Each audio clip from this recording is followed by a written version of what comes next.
if this, oh, I ran into a problem. I got to refresh the page. Okay.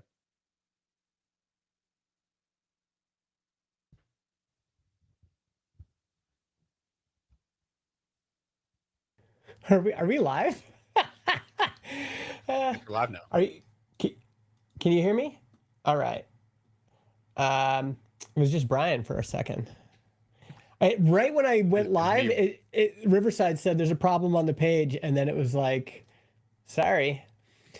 Hey, everybody in chat, we got Emmett here. He's like been craving this for a while. It's like waiting for the Taylor Swift podcast debut. Peter We're Soom. gonna give that a run for its money.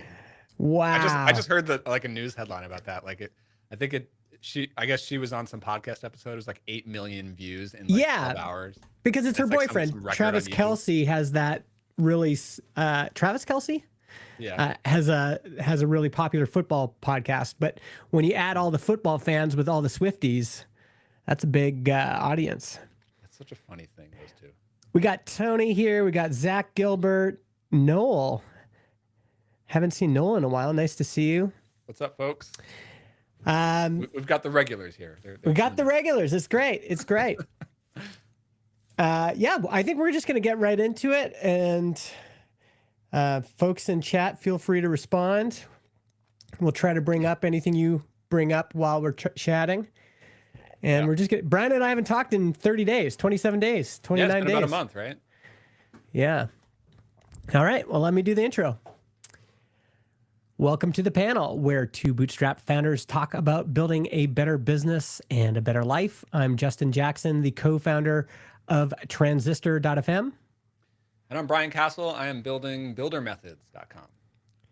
And we got lots to talk about. I've been diving into Stripe Sigma.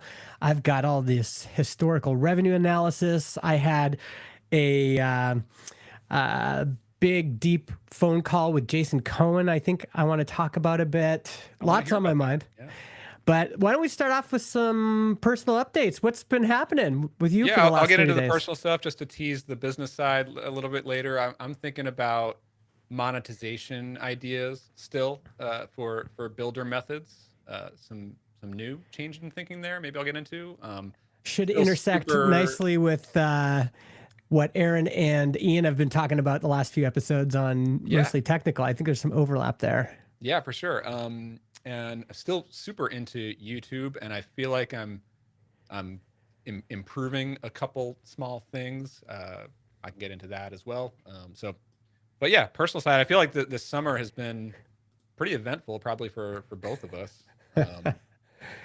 Took a few trips. I had some surgery like 2 weeks ago. Oh. For the first time in my adult life. I think I had a little thing when I was a kid, but oh wow. Is everything okay? Yeah, everything's much better now. I was in a lot of pain about a month ago. So we'll backtrack here. Some people know that about a year and a half ago, I had shingles on my back. Yeah. And it was extremely painful. It was also probably came from some stressful times in my life and career and stuff. But so that happened about a year and a half ago. And some of the aftermath of that was I had a lymph node, like an enlarged lymph node in my left hip area.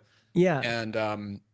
And so it's the kind of thing that like those usually like flare up, but then they go away. This one just didn't go away. And it sort of just remained. It didn't hurt at all for like a long time. Had it checked out about 8 months ago. You know, like it's a lump. You got to go talk to a doctor. See what's going on. It was nothing, just an enlarged lymph node. Like they were like, you know, it's not a hernia. It's not this or that. So we can just leave it, and it's not bothering you.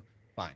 So then a month ago, I guess 3 or 4 weeks ago, I was just doing my normal morning workout, you know, strength training, doing some like squats and ab work and stuff like that. And workout went fine, but then 2 hours later, this thing started hurting a lot. Oh man. And then the pain, and you know, at first I was like, okay, maybe it's a muscle thing. It'll go away tomorrow. Tomorrow it got much worse. And then the next day it got much worse. And it just kept increasing. And it's like just super pain. Can't walk, can't even like stand up for more than 2 minutes or something. Oh man.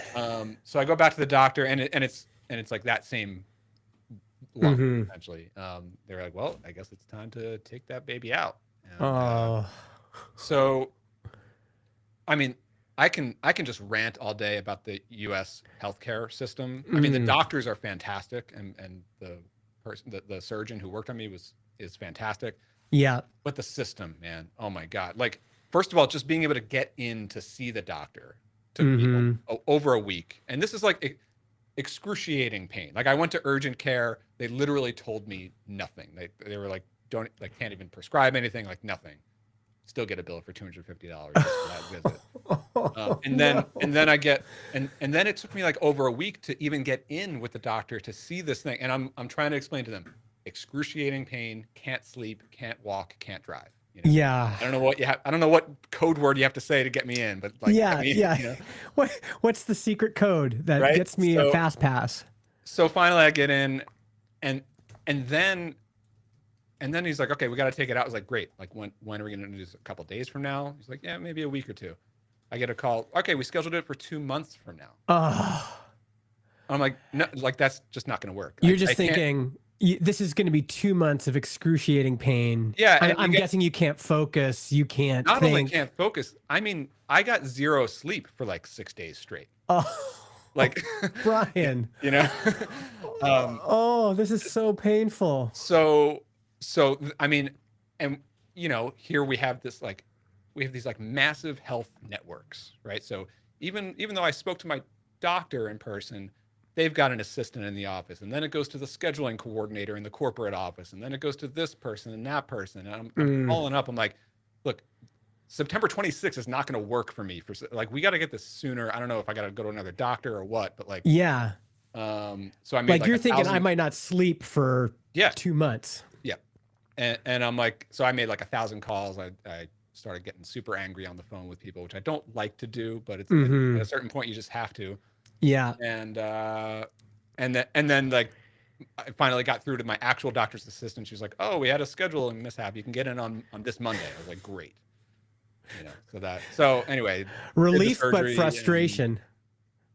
Yeah, exactly. Like, I can't believe like it took me being an asshole to all these different people on the phone, you know. Yeah. But anyway, I got in, and the surgery went great, and so it was like a nerve, because like the thing is like close to a nerve, so that was causing all the pain. That's all resolved now. And I mean, that's the thing. Sometimes surgery doesn't resolve the problem, so to have it resolve it yeah, in a definitive way is a big win. The pain itself like went away within, you know, hours after the surgery, and then, still sort of waiting on results. And I'm like, what the hell was that thing? You know? Yeah. So, yeah. Dude, that's rough. And rough when you're trying to like, it's just so clear that if your health's not good, it's hard to live. And Really is. Yeah. and it's one of those things you don't really value good health when you're in it. It's just kind of like whatever, you know, like I get up, I do things, my head That's is how I am. reasonably clear, you know. Sometimes and you know, I'm in my 40s, I get body pains and back pains and stuff. I got I got some right now. I got 3 I could talk about right now. you know, and especially people like us, we become comfortable in some pain. Yeah. And like I'm always in pain, and like I don't even talk about it. So sometimes I'm like, do the doctors understand how much pain I'm really in? Because they might be getting the vibe that like, oh, it's not so bad, he could take it. You know? Like, yes. Yeah. But yeah, that's frustrating to be able to talking to someone and saying, listen, like this is a big deal. And they're going, it's fine. You know, like tough it out. Yeah.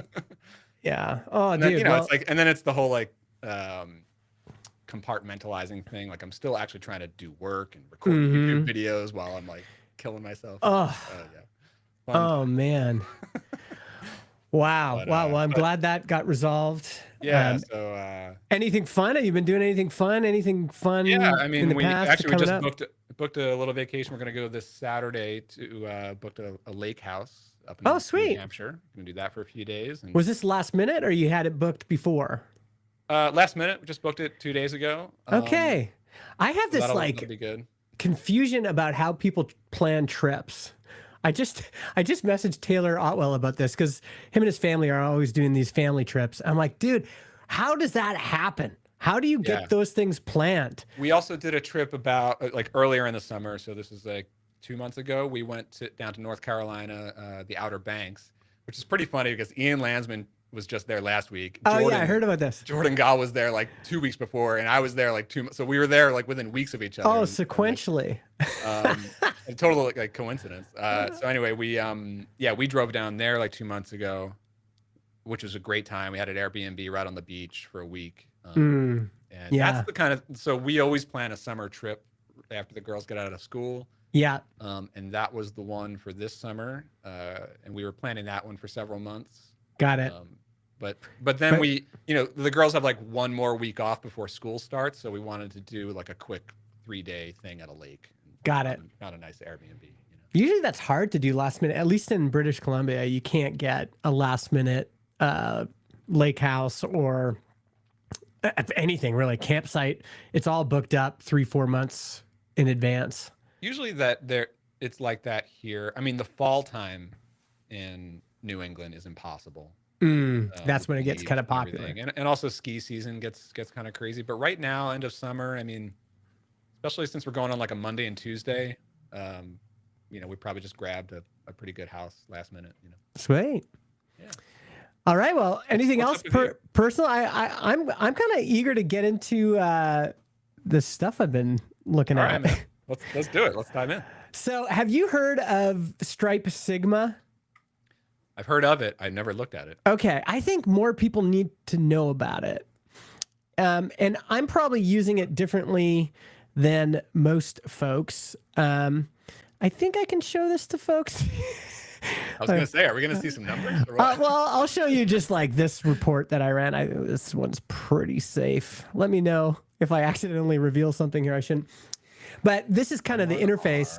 Yeah. Basically it allows you to write these what looks like kind of SQL-y templates and get information out of your Stripe, everything that's happened in Stripe. And so in this case, all I've done is I'm saying I want to see every invoice for people who have purchased AI transcriptions. And so I think your goal in this query is to understand usage of that feature. Yeah, well, in this case, this is actually just like a weird product type. It's like an add-on, so we can't really track it in our regular reports. It shows up as one-time revenue. And so I'm trying to figure out how much revenue have we done on this particular add-on feature since we launched it. And so I think you can use, they have their own little AI thing that should allow you to generate these, but I've actually been generating these with Claude code. And there's some interesting things I've found. Now, I'm not going to share what I've shared with you. Did you see that doc? Were you able to access that doc that I sent you? Let's see here. I had to invite you personally. Oh, the screenshot? No, it's the one I just put it in chat, but it's connected to your hi@ email address. I'm not sure if you can see it. Yeah, I'm looking at it now. Okay, so this is what I want to talk about. That also, I'm curious. Like, do you use something like ChartMogul as well? Yeah, I use Profit. We use ProfitWell. Okay. I use ChartMogul for this kind of stuff. Yeah, ChartMogul. I think I could try. I could check it out again. In some ways, I think now this is going to change how I do things, because usually when I go to those tools, I'm looking for these kind of reports, but this allows me to create these reports in a bespoke way. I can really ask it for exactly what I want. Nice. So for those like listening and not viewing this.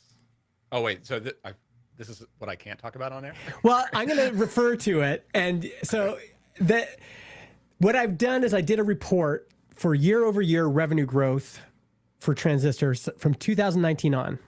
This is something I generated through Stripe Sigma. Very, very easy to get this kind of information now. And I was able to customize it for what I wanted. And there's just some interesting things that I had never seen before. So the most interesting piece is John and I started Transistor in 2018, and 2019, the revenue that year was $320,000. I can share that. 2020 was COVID, and we grew a ton. I can share that too. It was like over 200% we grew that year. And the next year, 2021, if you look at the revenue change year over year, both those numbers for 2020 and 2021 are substantial.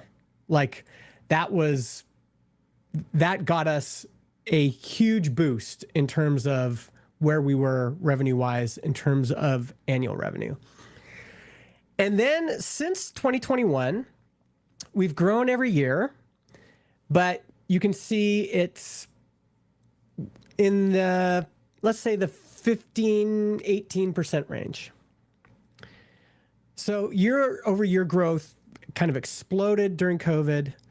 And then for 2020, 2021, and basically since 2021, we've added the same amount of revenue every year.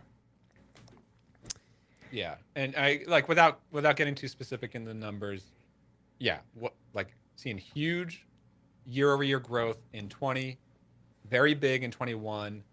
I'd say there was a big drop off in still growing in 22, but just a drop off in growth rate. Yeah. And then just a slight tick down every year since 22. Yes. The big changes were like 19 to 20 and then 20 to 21 and 21 to 22. Now, I had a call with Jason Cohen about this. Jason Cohen is the founder of WP Engine.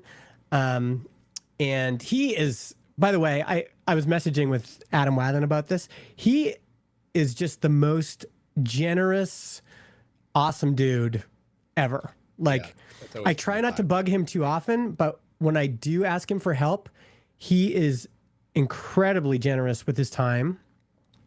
I think he's also just generous with his time for the startup community. He writes a ton of articles. I think he does not get his due. Like he should be the most popular person on Twitter, and he's not. Like his advice is just unparalleled. He's definitely pretty popular, at least in our circles. I don't know him too well. I think we sort of know each other from afar, but I always think of him as. Oh, here we go with my camera. Oh, your camera's clipping out early today. I know, man. I just want to say this. I think of Jason as like he's like an LLM for SaaS knowledge, SaaS business, not like he knows all the scenarios and all the calculations of like if this then that, That's how I think of. Yes. Yeah, and I've got a new illustration I can share with everybody. That for Jason's kind of framework that I think is interesting. So, and in the chat, Lewis Nichols is asking, added the same amount of net revenue. So yes, basically big in terms of revenue change, 2021, without giving too much away, big numbers, 2020, 2021. And the numbers in 2022, 2023, 2024 are good in terms of the amount of new net revenue we're adding every year.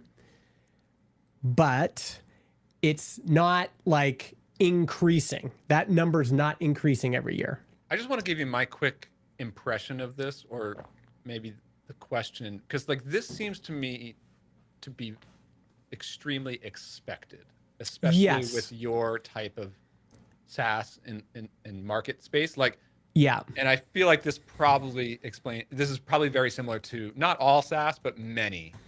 That's exactly what Jason Cohen said. Yeah. And like what I wonder about is because like, okay, the slowdown in growth, that just happens generally with most SaaS, right?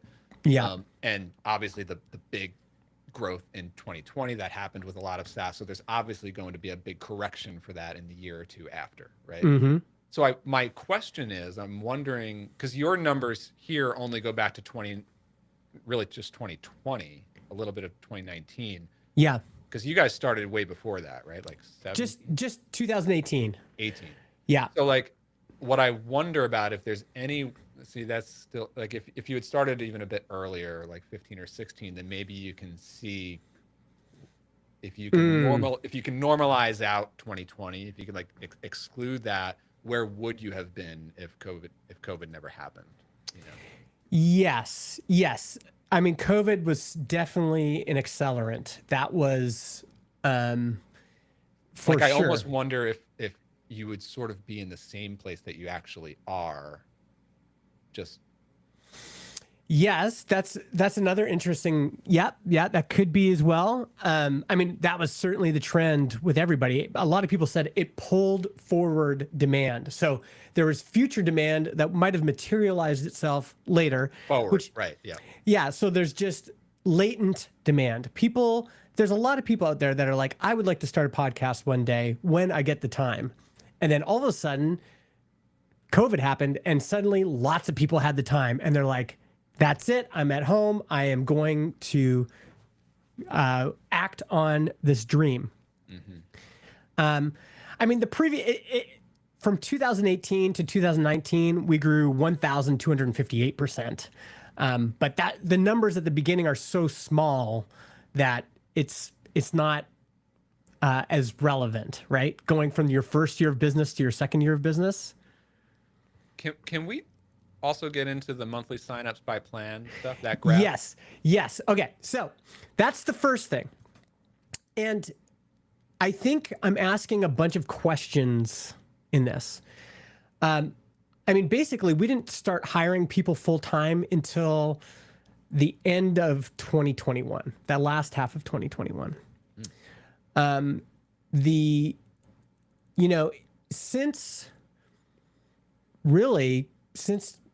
the other interesting thing about this is, I would say most of the meaningful features we've added and most of the meaningful positioning we did was in 2018, 2019, 2020, and 2021. John and I were kind of like in not a funk, but just a little bit like COVID was happening. We were I don't think we realized how much we were growing even. It was just like, we were just kind of like in the that. Business might be good, but life is not so good. Yeah, we were just like, what's going on? And so there's this interesting idea of the effort we're putting into something and whether it's generating any sort of additional revenue on the back end. And since 2021, for sure, there hasn't been anything that has like dramatically shifted the trajectory of our revenue, right? We're just adding the same amount of new revenue every year. To unpack that a little bit, so your marketing channels largely haven't changed, like where most customers find you. Yep. No new channel emerged in these years. It's been the same. That's right. And it built on each other. It definitely, like, a lot of that groundwork was set in 2018, 2019, sure. 2020. But it's not like, oh, in 22 you started doing Facebook ads and that adds to the, like, nothing like that, right? Correct. And then the other thing on the product side, my understanding, I know that you've released some pretty interesting features over the years, but nothing like that changes what people think of what is Transistor. Yes, or nothing that has like dramatically affected the revenue trajectory. Even with AI transcription, new revenue added last year is still relatively, I mean, it's up a little bit from the previous year, but so here's the other interesting thing is I could almost share this chart, but not quite. Monthly signups by pricing plan. Oh, I wish I could share this. Just to highlight here, like there is a noticeable change that happened in 2025 or around the start of 25. Yes. I got to figure out if there's a way I can just anonymize this quickly and just put it up on the screen. I think I'll just do this. Hold on. I'll just hide these numbers here. Let's see if this works. I was going to say, you could screenshot just that part of it without. Yeah. Okay. So for folks at home, and I'll try to include this in the show notes as well. I think this is okay to share. This is definitely, it's a little bit on my. While you do that, I'm going to switch cameras. Okay. Yeah, folks, let me see if I can get this up somehow. Great video here. On the fly, I'm trying to figure out if I can. Here, you know what I'm going to do? I'm going to put this up here. This is what people want to hear at home, but hopefully it'll be more interesting especially for those of you watching live. Okay. Yeah. Meanwhile, I got to change my whole setup. So you and keep going. Here we go. So I'll talk through this. Let me just double check again that I think this is safe to share. Okay. Here we go. So this is monthly signups by pricing tier.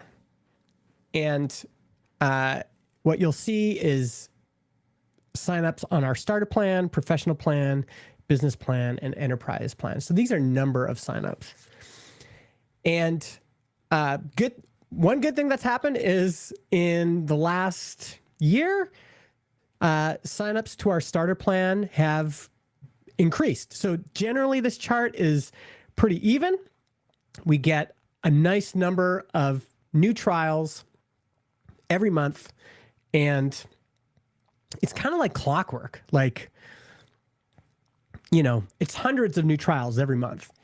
And this is kind of where people start. Most people are on the starter plan. Makes sense. This is kind of a creator type business. And there's a few people signing up on the professional and business plans. So this is interesting. I mean, from the marketing front, this latest kind of inflection point where more people are signing up on the starter plan is a big win. I attribute a lot of that to the groundwork that we laid before. So increasingly, signups from ChatGPT, Grok, Gemini, and Claude have increased. So, if you want to get, let's say you want to get 20 signups a day, a portion of those signups are now coming from all of those places.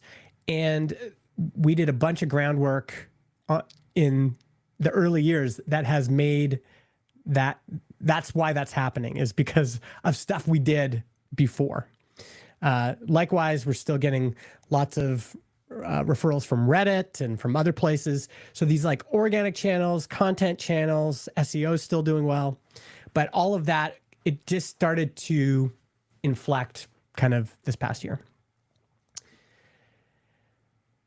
I'm going to stop sharing that just because it makes me a little bit nervous. Yeah, I had to hop off for a minute there, but like I definitely see the increase in starter plans.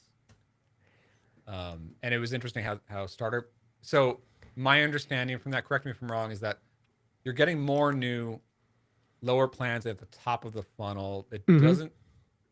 Wait, was that a graph of new signups?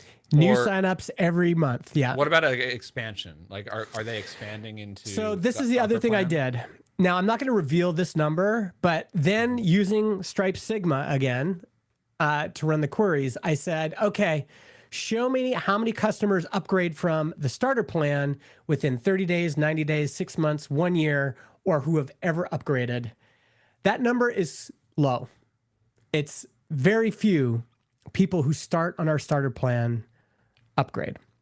And I'm just thinking about it from a podcast space perspective. That makes sense to me because I feel like podcasts are notorious for huge numbers of nobody podcasts with very, very tiny, minuscule audiences. Yeah. And then a tiny sliver who are huge. And there's a very big gap in between. It's just not super common for a small podcast to step up to a medium size, to a large, to an extra large. Like you don't see that like you do in other spaces.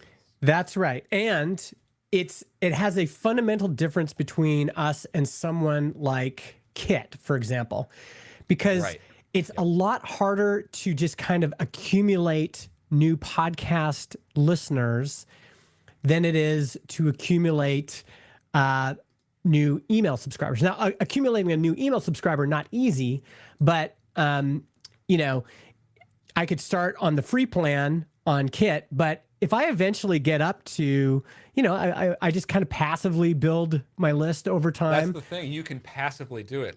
Yeah. Like with builder methods, I'm actively growing my email list, and my Kit account is growing every day. Like I'm promoting it every day and stuff like that.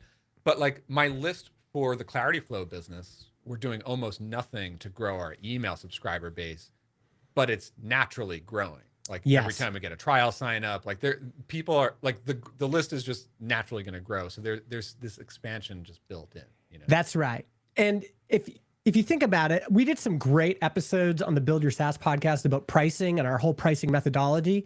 Our pricing positioning is what like created our business. This idea of doing unlimited podcasts on one account for one price was incredibly novel at the time. It is still one of our biggest reasons that people sign up. And we went through like what value metric are we going to tie our pricing to? And what seemed to make the most sense is make it, you can start as many podcasts as you want on an account, but we're going to tie the value metric to monthly downloads because that's where the cost is. It's bandwidth is the primary cost. Maybe in retrospect, I don't know if that was a good idea or a bad idea. We were somewhat limited in that our pricing had to reflect somewhat of what was going on in the industry. So we introduced this new idea of unlimited podcasts for one price, but we still had to tie ourselves to something. And some people limit it by amount you can upload, and we didn't want to do that. Some people limit it by storage. We didn't want to do that. We're like, what's something people can understand? Well, people understand views on YouTube. They understand, views on a website. We think they'll understand monthly downloads. And so that's what we tied it to. Yeah. But I mean, I think that does make sense because it is the value metric, right? Like if you have more than 20,000 downloads, like you're definitely a growing yes. podcast. So theoretically you would have some budget behind it if you're at that level, you know? Yeah. And we tried other things. I mean, we initially, and this is actually an interesting observation about these LLMs. I wrote down a bunch of notes about, because I did this big deep dive into like how different LLMs were ranking us. And one thing you realize quickly is that old information about your business is cached in LLMs for a long time. So something that like positioning that you might have wanted to, like we were the podcast hosting company for businesses for like the first maybe 6 to 8 months of Transistor. And in LLMs, that's still like the thing that shows up sometimes. I had a customer support request the other day through Clarity Flow, and we killed our free trial like 8 months ago. Mm-hmm. You pay up front. Person says, ChatGPT told me that there's a free trial, so we'd like to take that, please. Well, ChatGPT is not accurate right now. You know? Yeah, this is an interesting idea of this, like, the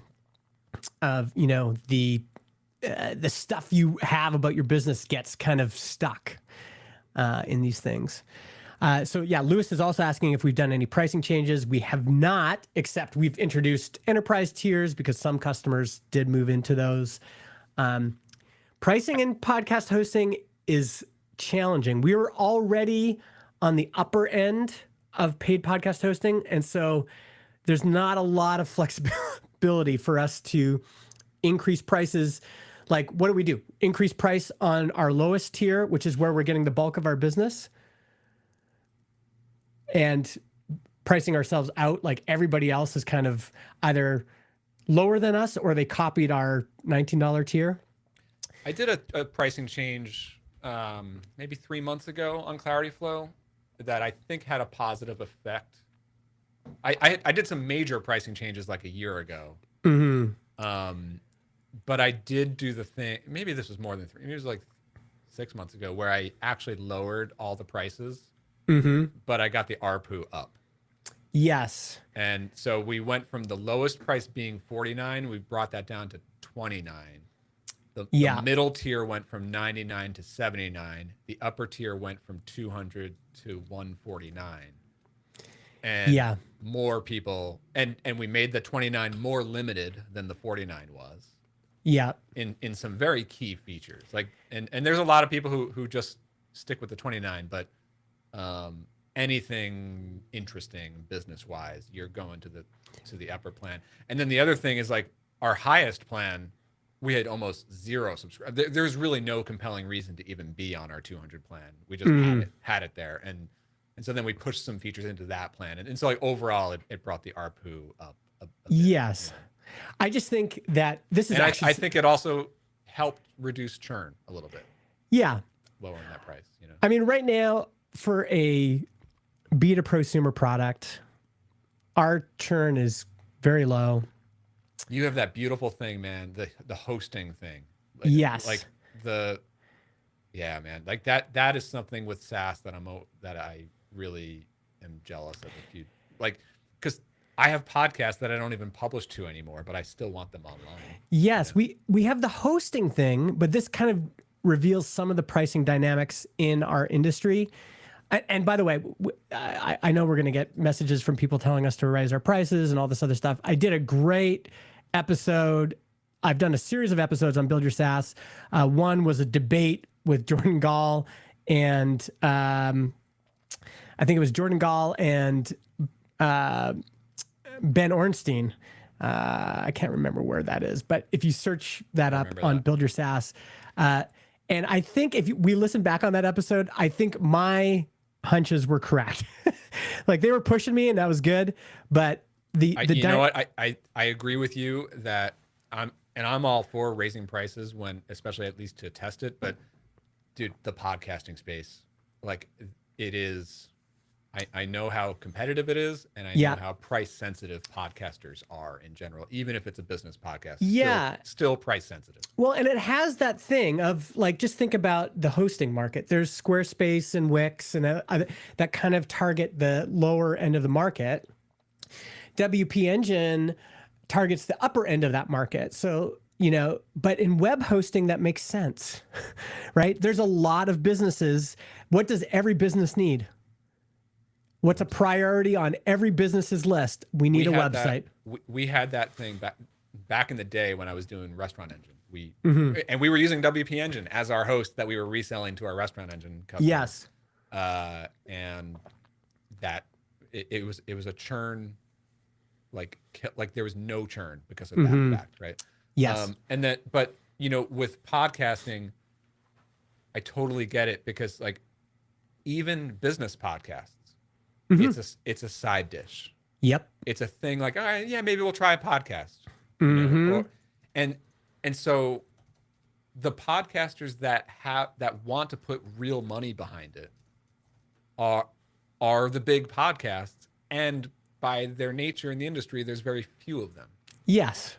We're talking about, it was funny hearing Aaron and Ian, because Ian's thinking about launching this product, outro.fm, and they're like trying to figure out like how many other podcasts are in our space, you know, and it's like Buzzsprout releases this information right now. Stats, where is it? Yes, if you go here, I guess I got to share my screen, but the number of podcasts that get like 4,000 downloads a month, very few. Where is it? Episode downloads, first 7 days. Top 1% of podcasts get 4,177 downloads in the first 7 days.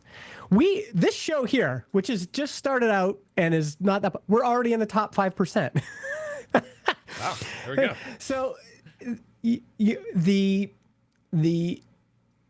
the top 1% of podcasts get 4,000 downloads in the first 7 days, this is and that's not even really that monetizable for most shows. Right. And like you still don't even know what that means to the owner of that podcast. Like how important is that to them? Are they hiring an editor for that? Are they putting real resources into this thing?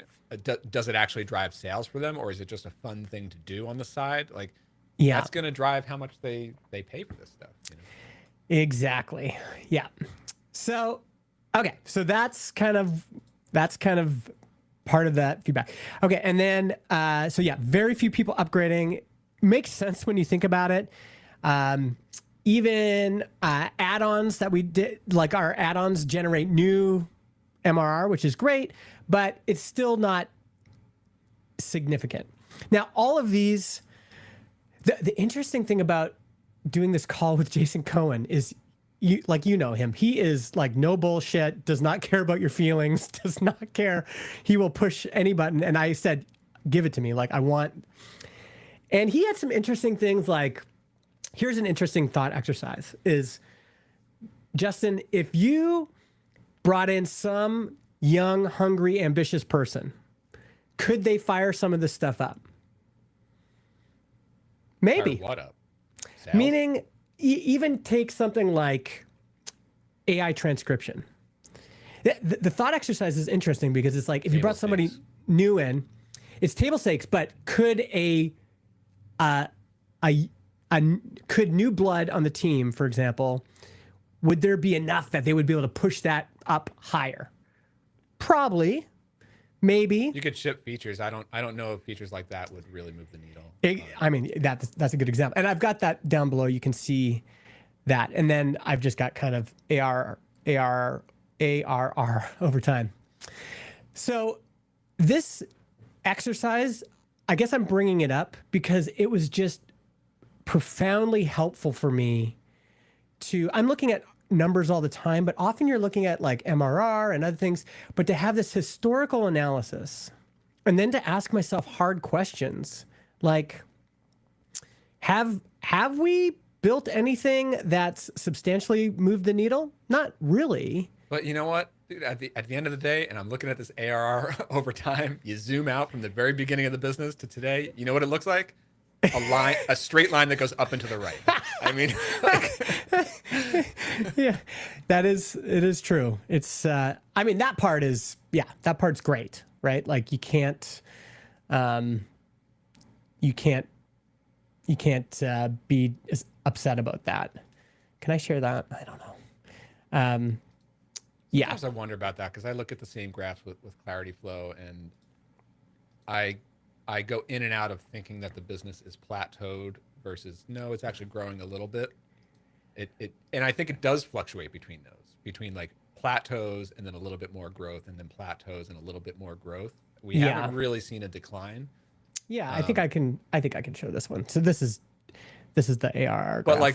But when I do that zoom out on the whole lifetime of the business, overall it's still up and to the right, and even in recent years, but it still feels like, and I mean it's really not growing fast enough to be an interesting business, to be honest. But it's like, but it is the angle of the line is still upward. You know, like that's SaaS for you, I guess. Yes. Well, and I think what's particularly interesting for John and I, something that we've wrestled with from the beginning, and I think still this is an ever-present question. People who have listened to John and I on podcasts have heard this, that, you know, once we got to 1 million ARR, we kind of chilled out for a bit. That was kind of when we it was like, I went and worked on some side stuff. John was just kind of chilling. We weren't pushing things forward that much. And there was part of us that was wondering, like, maybe we'll just do this for a while, you know? And then it was like, well, what do we want? Like, we should try something else. Like, you know, that was during COVID. We were both kind of lonely. We wanted to work with interesting people. So that's when we started hiring. And we started hiring for people to take things off our plate. So like I was doing tons of customer support. Let's hire someone to do our customer support. But I think the thing that I'm wrestling with is asking the question, like, am I happy with the direction we're going? What direction are we going? Like, are we a business that's like, we're building new stuff so that we can really grow the business? Like we build stuff and then we see a result from building that stuff? Are we building stuff just because we think it's interesting? Are we building stuff because we think we have to? We just have to keep up with what's going on? Are we building stuff just because we're a team that just loves to build stuff together? Everybody is motivated by different things. And I think I've been asking myself that question of, what am I motivated by? And Do you and that's, John have like, I know you guys meet up from time to time. Like, do you have like these like retreats or just yeah. sessions where you think big picture and answer those questions together for each other? Yeah, we've done that a number of times. We should do it more often. This past year, so last August I did. We met up in Chicago, but it should happen more frequently than it does. But that is often what we'll talk about during those meetups. And I think it's the reason I think it needs to happen more often is because things can just change. Like things are always changing. And the thing that I always try to frame all of the questions like that around is like, what is the single big goal? Mm-hmm. And that can be very different for each person, and that can change over time. It's not always a number on the graph to reach. Like, is it maybe that at this phase of the business, like for you, maybe for John too, like whatever that goal is, it's changing. Like it's a different type of goal now. Yeah, I think so, and I think often what will happen is we'll try something, like I am about to go to Podcast Movement. And for the past few years, I've been going to this conference and I'm like, I don't really want to go. I don't want to go to Dallas in August. I'm not That's a good indicator. I'm like not really looking forward to it. Like, do I want to be there? Not really. The reason I'm going is because I've been doing this big push into podcast standards. But now I'm also asking myself, is this worth it? Is this what I want to be doing? And depending on how it goes, I might come back fired up. I might not be. But I'm trying to notice what I'm feeling. And some feelings, you just have them all the time. It's like every year at tax season, do you get kind of down about your business? Yeah, because it sucks. You're doing accounting and all that. But there's this repeated feeling of like, there can be something that was true and is still true to an extent. Like, Justin, do you like podcasting and do you like podcasters? Yes. But is that enough for the next 10 years? Mm-hmm. And I think those are some of the questions I'm thinking about. I wonder if an answer to that question, because like I'm sure people are thinking like, well, why don't you start to think about exiting and selling the business? But and maybe that could be something on the table. I'm sure you guys get unsolicited offers all the time, but like I think that there's value in just holding and letting it ride and grow. And maintaining. Like I came to this. It was a very different situation, but like around the turn of this year in 2025, or when I start to think about these what are my big goals? How am I? What is this business to me at this point in my career? One of the themes that I came out of that with was win now. I want to take the win now. So I'm not actively trying to sell a business right now, and so it's not like I'm pushing off that big win until years down the road, so that I can maybe get the outcome then. I was like, no, how about I just start experiencing that win now, and that can be in the form of working less hours on it. Like I decided to stop working on Fridays, which I've started working on Fridays again. But but like working less, maybe taking out more profit, maybe letting it ride, maybe starting to work on other things, still reaping the benefits, literally financially sometimes, like and still like accumulating what would be an exit, but still holding the asset.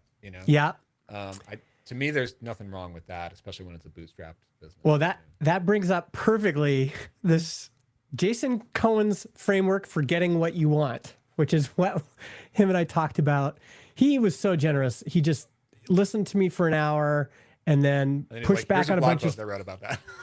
and then, and then gave me this framework. And I shared this with him and he said, it's not quite there, but it's directionally kind of, I think, there. So I'll just show you this and I'll link to this in the show notes. But basically it's like, here's where I am. Am I happy? Yes or no? What could make me happy in my current situation? So if I'm unhappy, what's making me unhappy right now? And it could be maybe the company is not making enough money. It could be maybe I just don't love running a big team. It could be maybe I just don't love this industry anymore. Okay. Well, what would make you happy in this current situation? Well, you know, if all of a sudden the team was much smaller, or if all of a sudden we were making this much more revenue, or if all of a sudden the industry changed, that would, you know, maybe make me happy in my current situation. And then he's got this great line, what would have to be true for this to happen? So you have, okay, here's what would maybe make me happy, but what kind of external and internal, not requirements, what kind of external and what are the conditions under conditions which that would happen? That's right. And so it could be stuff like, well, this vendor would need to start acting differently. We would need to build a new product for the same audience, or consumer behavior would need to shift substantially. And what's so great about this part is, I think, first of all, very few people kind of ask themselves the question and are honest with them at all. Like, you know, am I happy? Am I happy doing what I'm doing? I've been doing this in my case for 7 years. Am I happy with this? And that can change, again, depending on the year, the time of year. It can change if, you know, there might be other factors in your life. There's all sorts of things, but it's and then still, I think there's like even fewer people who do the next step of like, okay, like I know that I'm not happy in this. Yeah. But and I know something needs to change, but like actually making things change is. Well, and the other thing that was interesting that came up here was what would need to make me happy in my current situation. It might just be, I just need a break. And then what would need to be true for that to happen? Jason and I talked about this. I need a sabbatical, right? So this is interesting. And now, is this practical? What's interesting for Transistor is if I wanted to take a sabbatical right now, that's completely practical, right? We're running, we're profitable, we got a team that can run things. Could I take a sabbatical? Absolutely. So if it's practical, then you should go and do that thing and then start this whole process again. If it's not practical, you could start asking again, well, what do I want? And if you have a business partner, you also have to ask your business partner, what do they want? And so, again, it could be a bunch of things. It could be, I'm just tired of working. It could be, so I don't want to do this anymore. It could be, I really want more money in my bank account.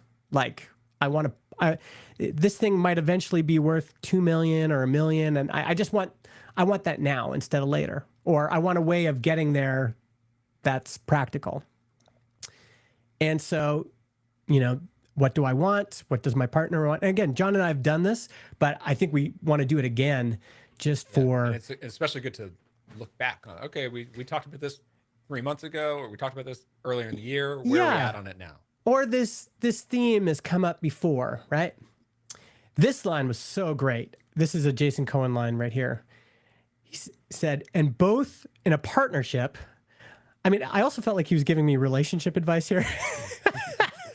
But in a partnership, both partners need to be equally committed to helping the other person get what they want. I just thought that was interesting, because it's not like both partners have to have the same goal. It's about helping each other get to their goal. That's right. I just thought that was such a great line. And I'm still reflecting on it. That is good. Yeah. And so then what are some possible paths to us getting what we want? So you can have ideas there. And then this is the part where he was saying, maybe he said this next part, everyone thinks it's going to be linear, and it's very unlinear. Even to the point of like, start exploring options. Does this one work? Nope. Does this one work? Nope. Does this one work? Nope. Does this one work? Maybe. Okay, let's try that out. Did it work? No, no. Oh, wait, this part worked. Okay, let's do that. But then, that's not really workable. That didn't work. Oh, we found something that worked. This is still quite linear. And he's like, often what happens is you start exploring options and then you realize, you know what?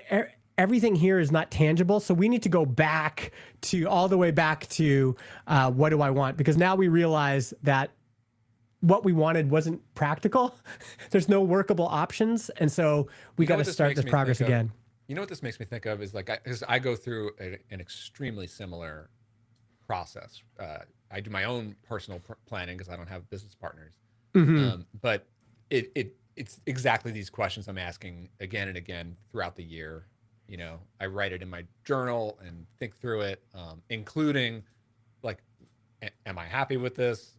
If I'm not, what would make me happy and what would need to change, or what would the conditions need to be? So I really write all that kind of stuff out. And then what usually comes out of that is that as you start to get to like the right side of that diagram there, is like I start to think through options and I start to write down like, okay, so I know what I want, I know what needs to change. So now here's the game plan, right? And I start to write that down. Like, okay, so if I commit to doing this once a week for 6 months, or if I do these types of if I do videos every week, or if I build this, or if I do this strategy and I continue with it. And then what ends up happening is I don't stick with it, but it's not through laziness or distraction. It's like things on the ground change very quickly. Yeah. Right. Like I had this idea for the YouTube channel, right? Which I have committed to this year. But like one of those ideas was like, I know that I'm going to be building a lot of new products, like software products this year. So why don't I kill two birds with one stone, build the products and show the product building on the YouTube channel. Right? And makes perfect sense. And I'm writing in my journal, like every month I'm going to do a new app this month and I'm going to show it on a YouTube video.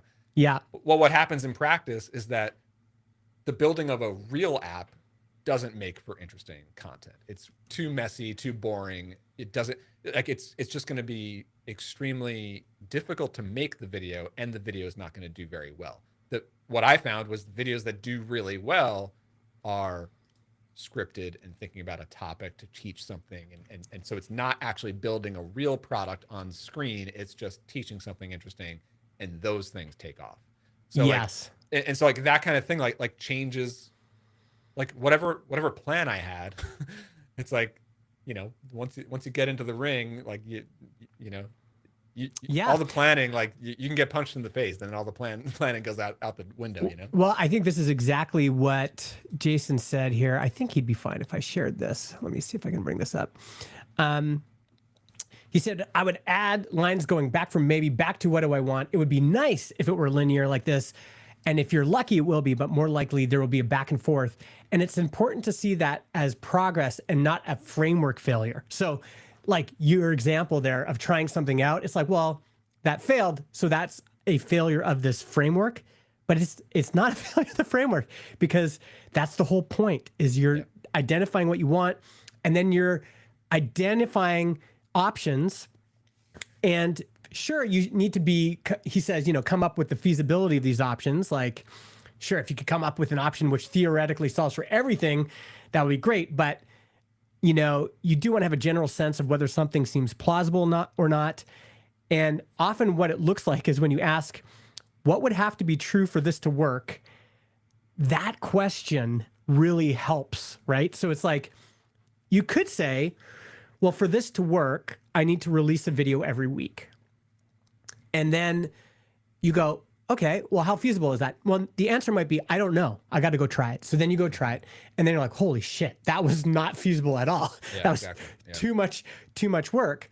Or maybe releasing one video a week has this emotional component that you'd never considered. Like actually doing a video a week, like it just kills me because, too draining. Too draining or whatever. But the like my thing with it is that like I over plan. I think through a problem. Like my problem is I'm not happy with this thing, so I know what needs to be true to change it. So the solution must be I'm going to write down a super detailed plan and execute that plan. And I Mm-hmm. think that's the wrong move too. It's like Yeah. once you define what you know needs to change, then I feel like don't like I'm talking like to myself here, like don't over plan. Just make sure that the activities that you start engaging with are like directionally helping, not Yeah. hurting that goal, right? Like Yes. so every small experiment, every small project that you decide to take on, which may come and go, you're going to learn things on the ground that change. Just when I'm deciding on new projects, like should I do this project? Is it going to help my bigger goal, or is it going to take me further away from that goal? And Mm-hmm. that's it. You know? Yeah. Yeah. And he was very clear to say, like, don't jump to the thing you're trying as the goal. Like, often people will go, like, well, what do you want? Well, I just want to sell my business. No, that's not what you want. That's a way of getting what you want. What is the actual thing you want? Well, what I really want is to have $10 million after tax in my bank account. Okay, well, that's a thing. What would have to be true for you to get there? Well, I guess at our current earning rate, if I get this many dividends, it'll take me this many years to get there. Okay, that's one option. What about selling? Is that an option? Well, let's see. For that to happen, who would the acquirer be? And you go through it all and you're like, that's not really feasible. Most businesses are not sellable. And so you could try it. Like you could go out but that was another interesting thing he said. It was just like everyone immediately jumps to selling often as a solution to their problem. He said, most businesses are not sellable, even good ones. He said, like Transistor's a business that's doing very well. We make lots in profit, but even that is not sellable. Private equity wants to see a high growth rate. They just want to see big numbers of new signups going up, 30% month over month for a long time. And even if it is sellable, which I'm sure it is sellable in some version. Oh, sure. Yeah. The question then is like, is the aftermath, like aside from the money, like there's still the aftermath that most people don't think about enough, and they literally can't because they're not in it. And then the other thing is like, dude, the process of selling it can be such an extreme stress for months, if not longer. That like, is it worth it compared to the option of just holding? Yeah, yeah. So yeah, I know that took a little while, but I was just pretty fired up about that. Just have that call. It was just so clarifying for me, and I love those strategic roadmap, like North Star questions. Yes, and just it's simple enough that I can follow it, but it also acknowledges that it's messy enough that like this is not an easy like Instagram bro, startup bro, like you just follow these 6 steps to your happiness. Like it's like, no, like you've got to go through this process, but it's not linear. Like you're going to think that what's going to solve your problem is, and we can hear this all the time on these podcasts, right? It's like when you and I are listening to Ian and Aaron, or people are listening to us, they're like, the people on the sidelines are like, wow, you should try this or do this or whatever. And the truth is just that life is messier than that. Like the factors and the variables are more complicated, and what we think will get us there isn't always what gets us there. Now you still got to you still got to make plans. You still got to like as much as it's interesting. Yeah. I mean, I could sort of go through a version of that whole thing from what I'm thinking right now with builder methods, because it's like, let's do it. So, because I'm active. This is my primary number one focus is building buildermethods.com, right? Yes. This is my new business that I'm really trying to take a big swing with, right? Let me see if I can duplicate this, and then I'll. Oh yeah, here we go. I'm gonna create so Brian's. Like the current state of this business is. I feel like for the first time in any business that I've ever done, I've started with the marketing channel first before I even know what the product is. And I feel like I finally, with YouTube, I finally found something that works for me in terms of like it it aligns with all my strengths. I found a way to actually get consistent exposure to more and more new ideal customers for this type of business, right? Yeah. Can we It's a pause first? Can we just get, first of all, what do you want? What's the thing that you're aiming for? the so like the okay, overall big picture is I want to get back to a state of security in and sustainability with a business. I feel like I'm halfway there right now. There's still a lot of the main stress in my life and in business is that the revenue that comes in now is very choppy. Half of it is consistent from Clarity Flow, and the Mm-hmm. other half is good cash that comes from like some consulting projects and stuff. But that those come and go very quickly because I do like these relatively short MVP contracts. I've got and I've got a developer who helps knock them out. I do them extremely efficiently, so I'm actually able only to spend like a day or so on each project, and I have the rest of the week to work on builder methods. Mm-hmm. So that's good, but that's not the business that I'm trying to. I'm not trying to build an agency here. I'm trying to build builder methods. Yeah. So And so just to flesh that out a bit, that looks like maybe more passive is the only word I can come up with, like more like regular revenue that's just coming predictable in. revenue, yes, and it doesn't have. This is not going to be a SaaS business, builder methods. Yeah. But the ultimate the short to midterm goal is to eliminate consulting, like just that's no longer needed. Get rid of it. And Clarity Flow it becomes sort of just like a nice icing on the cake. Like who knows what will happen from it? But right now it accounts for like the only predictable income that I have, and it's only part of it. Yeah. So the main goal with this business is to get it monetized to a point where I know on a predictable basis, or at least on like a baseline basis, I can expect this much revenue because I'm getting this many new customers who are paying this much for these predictable products, and I have a predictable funnel that sells those products on a recurring base, not on a repeatable basis, and then that's an entity that I can grow. Like the first goal is like just get it to survivability, like get it to that baseline on its own. It's paying my full salary. That's goal number one. And then it's like, okay, now I've got something to work with. How do we double and triple this revenue and make it a real growing business? Yes. So I'm thinking a lot right now about like how do I achieve that short-term goal within the next 6 to 12 months, and then something to really grow it in 2 years and beyond. Yes. And this is one of those things where I'm starting to figure out what kinds of things I need to say no to. Like one example is like now that I have a lot of, I get a really pretty consistent lead flow now. Yeah. Through YouTube. So every day I'm getting anywhere from 20 to 50 plus email subscribers a day coming off of the YouTube channel over to my email list. Yeah. And I'm getting very regular emails, inquiries, just people inquiring about coaching for AI, building with AI. One learning from that is there are a lot of people who are asking for solo coaching, and I give them my rate for a single session, and not many people convert on that. So there's some price sensitivity, more, I guess you might think of them as more beginner level. I'm also getting inquiries from teams.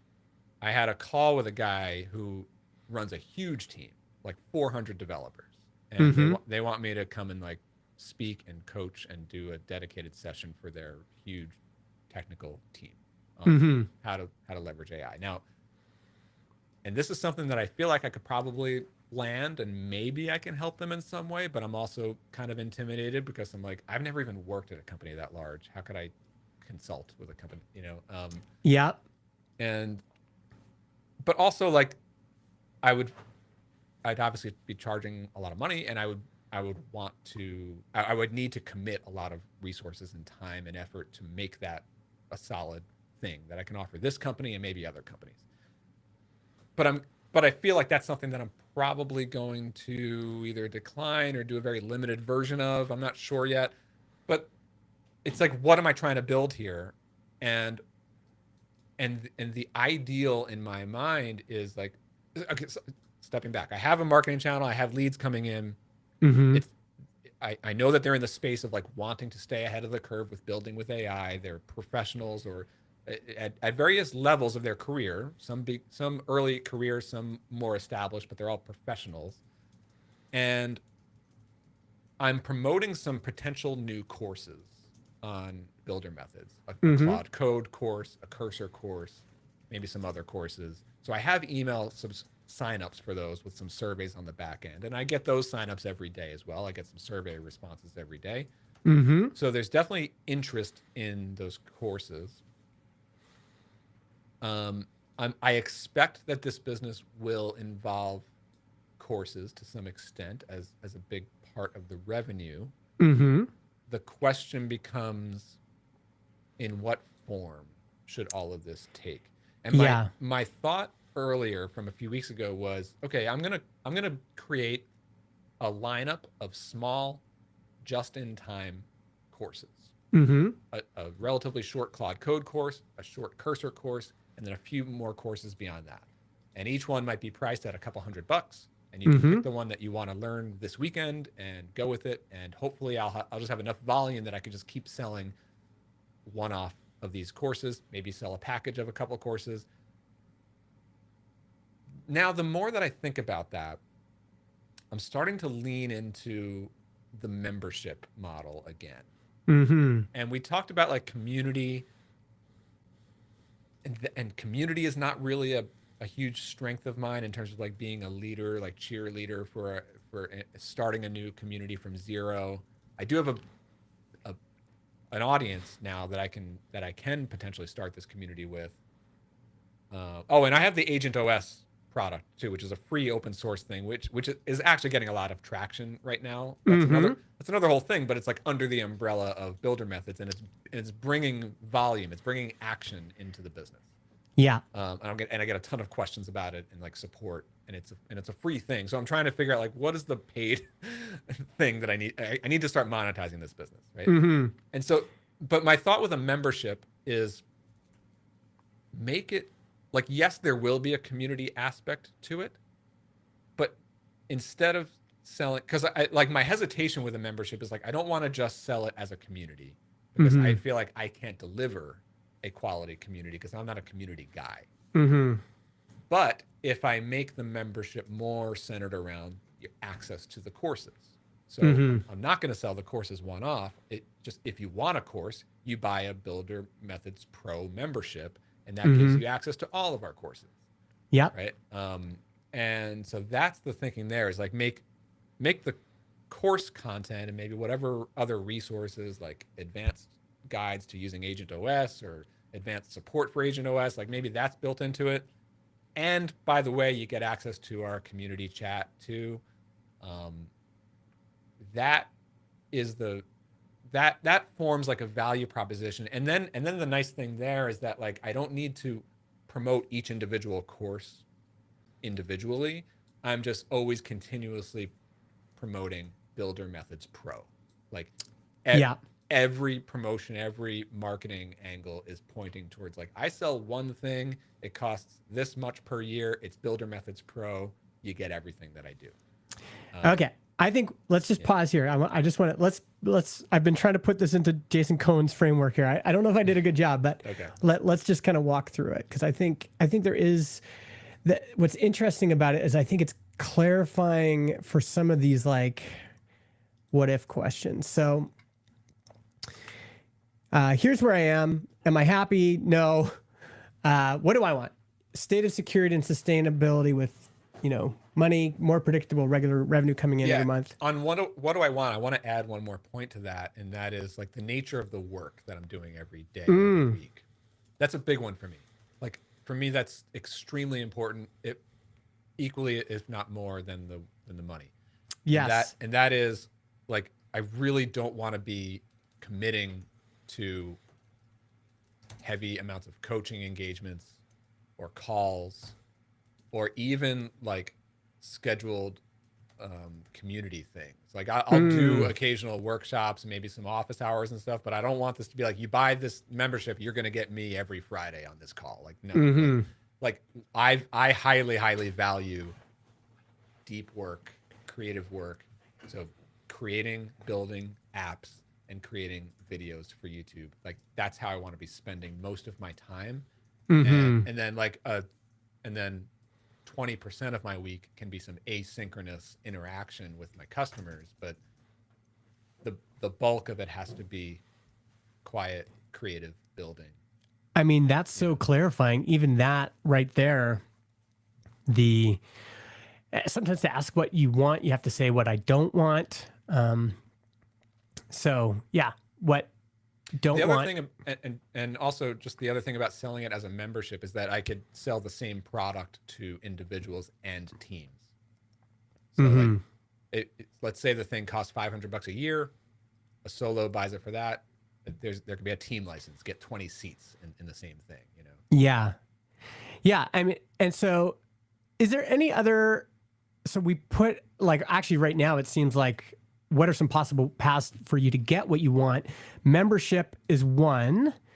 Is there anything else that would be on that list?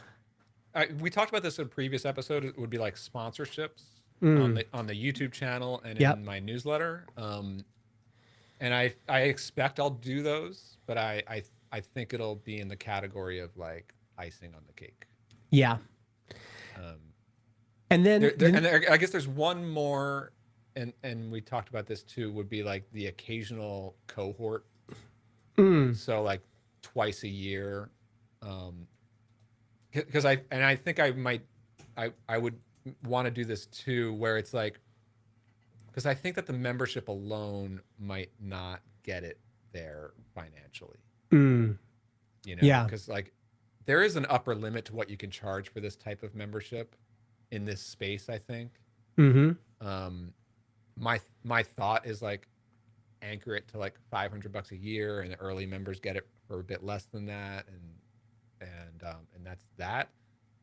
But like if there's some mechanism where the most engaged members, especially the ones who have budget to spend, can join $1,000, $1,500 thing for like an intensive 6 weeks where we're building together, I'll do that twice a year, and like that adds a chunk of the annual revenue. I mean, this is why it's so funny because in the comments, some folks are saying, you know, maybe you should just start by building the course content. And I think that's actually, that is jumping the horse. Jumping the gun, putting the horse with a gun, putting the horse before the cart before the horse. We'll put the gun in the cart. And then, okay. The horse is shooting the gun. The asking what you want, and then even like continuing to add to this and really go, okay, is that what I want? And testing it and thinking about it and feeling it. This is so important, because then it's like, okay, what practically could I do to maybe get what I want? And then you start listing them out. And then the next question, of course, is what would need to be true for this to happen? So in order for this to work, actually, this goes over here. Yeah. So you would have to stop consulting. Lots of devs need to be stressed out about AI. Courses would need to sell regularly without continual launches. Devs stressed about AI would need to want a membership without a community aspect. People would have to want to pay the price for cohorts to make them worthwhile, right? There's all things that would have to be true in order for these particular paths to work. And then you can start asking, like, is that practical? And you can try some of that on before committing too much, right? I think like looking at that list, I'm trying to think like, what are the things that stress me out right now? I feel like stopping consulting is just something that's going to naturally happen once I feel like I don't need it anymore. That's when I have revenue to replace it. And like consulting honestly is something that like I just continuously feel lucky to get leads because I'm not promoting it. Like Mm-hmm. it's not a business I'm growing. Yeah. Um, so I feel like I do see the natural demand, and lots of devs need and stressed it Mm-hmm. like I'm seeing that on YouTube. Yep. Uh, you know, like strangers are coming in every day. Yep. And then the courses thing is and somebody brought this up in the chat, is like at at the most basic level, I could just create a course about Claude Code and ship that in about 2 months and just sell that, and that's that, right? Mm-hmm. Um, and yes, like especially this space, courses are going to be quickly outdated, so I need to figure out a way to create courses that are highly adaptable and updatable. Mm-hmm. But that's another big stress point, is because like I don't even know where I'm going to find the time to create extra content that I'm not creating for YouTube. Um, Mm-hmm. and I'm also thinking like, what is the value of an actual course? Because you could just learn most things by reading the docs or going on YouTube. So like, is there some extra value? Maybe like we build a project together and that type of course. Like, so I need to figure out a rhythm and a process for like manufacturing the product that I'm selling. You Mm-hmm. know, Yeah. and yeah, so that's a big one. Yeah. And then, yeah, for the membership to work, devs stressed out about AI would need to want a membership without the community aspect. Well, I think there will be a community aspect. It's just that like that's not the main event. And one thing to note is like I would say my quote unquote competitors in this space, like other YouTubers in this space, most of them sell a membership. Mm. So Um, there's competition. yeah, but I noticed that like, and a lot of them are like these like younger guys on YouTube who are more naturally, they're doing the discords, they're doing Mm. they're doing things that I just would not commit myself to be doing. Yeah. But they're also I look at some of these guys, and frankly I'm like I could market this better, I could sell it better, I could price it better, like, Mm-hmm. you know. Yeah. And I mean, and also I know like who my audience is, and I see differences in my audience from those guys, like a more serious and more professional side of the industry seems to resonate more with my stuff, and less so like the vibe coders. yeah. I mean, in this list here, what would have to be true for this to happen? There's kind of two or three components. One is there enough pull from the market to make this happen? And then the second part is it tangible, realistic for me to be the one that delivers this? Another dynamic would be, does that path involve things that are going to make me deeply unhappy? There's just all this extra stuff, you know? Yeah. I've been really getting into this poll framework I've told you guys about from Rob Snyder. And it's so simple. It's just, is there a project on their to-do list that's unavoidable, unavoidable for some reason?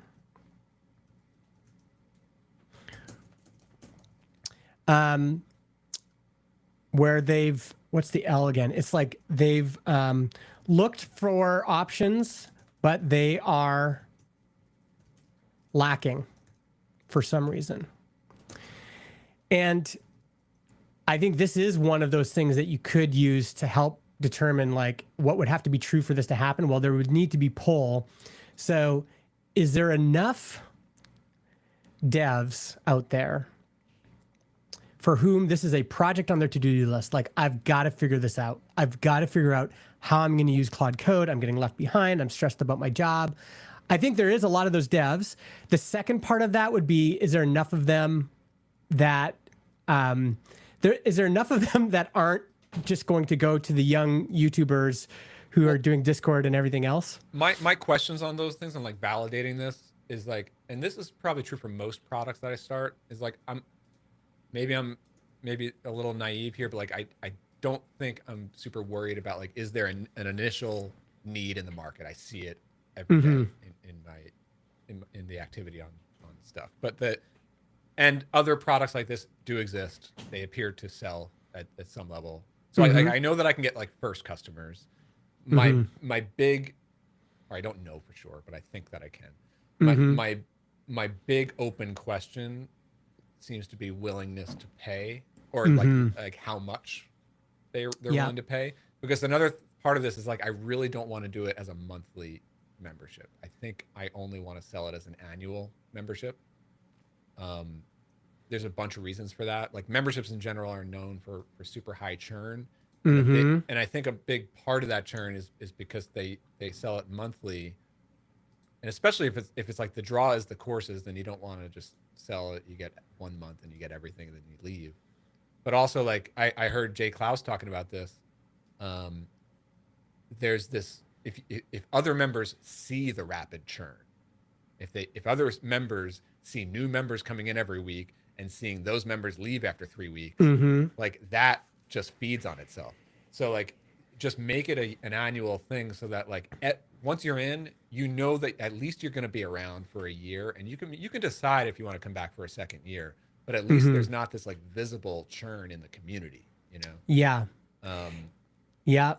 and I then of course the financial, like you get a year's worth of revenue up front. Like you expect, like Jay was talking about how his is like 2/3 of people stay, so 66% will stay.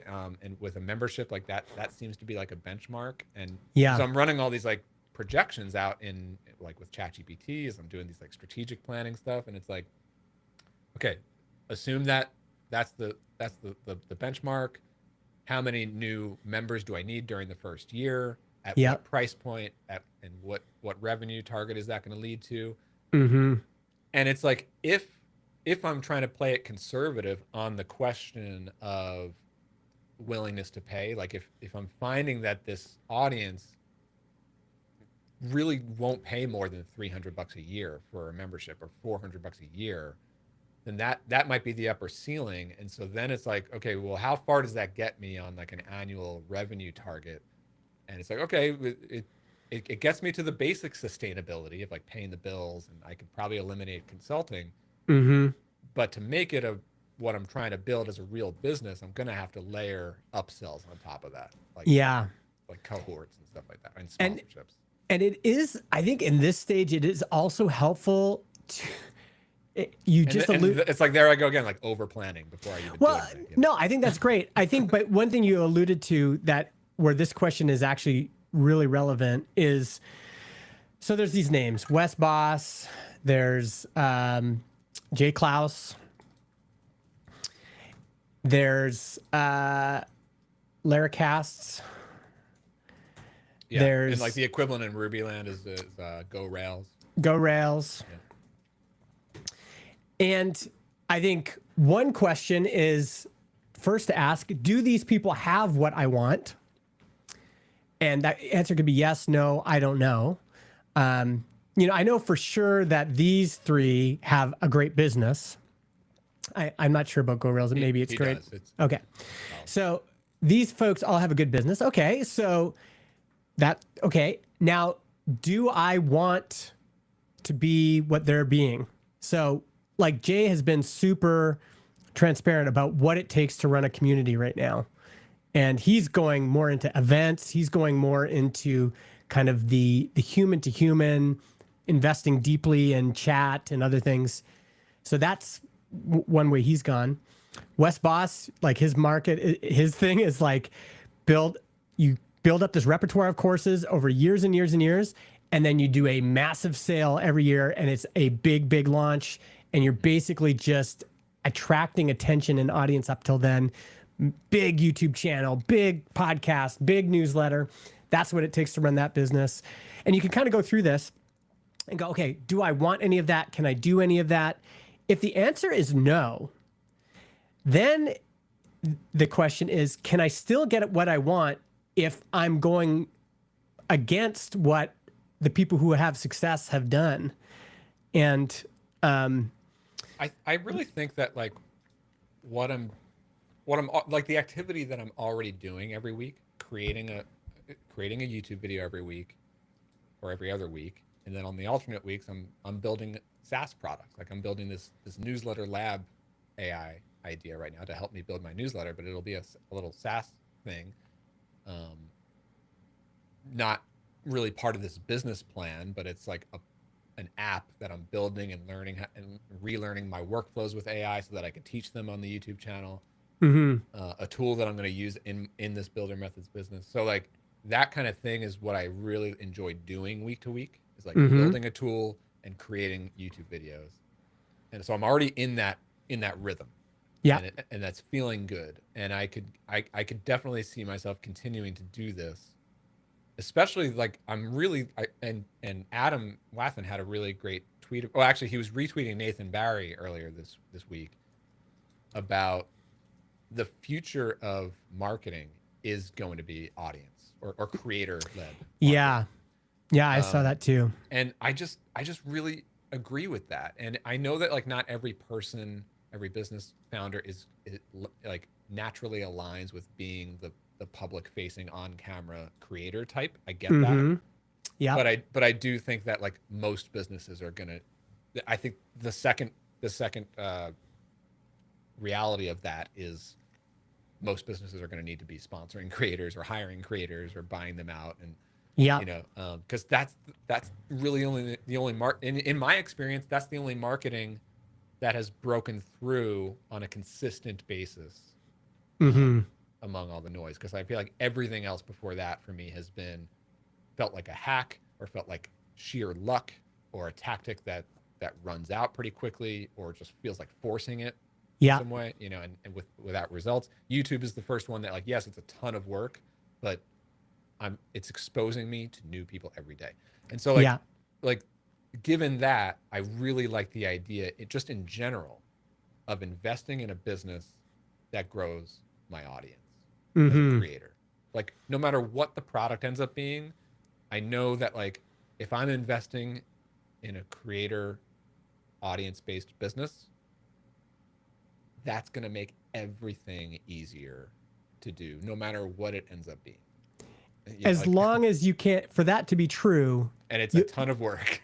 but like, yeah, for that to be true, for that to be true, you still have to figure out what the product is. That's going to be the challenge, I think. Because you can have, we've seen this a lot. That used to be the old joke was this dude's got 500,000 followers on Twitter, but he can't monetize it at all because it's a Twitter. I feel like that, and you see this a lot with YouTubers, like millions of subscribers, and they either burn out or they quit YouTube or they can't do it. And I think that the common theme among most of those is that their audience are consumers, and it's a topic space that's just it's not a high budget customer.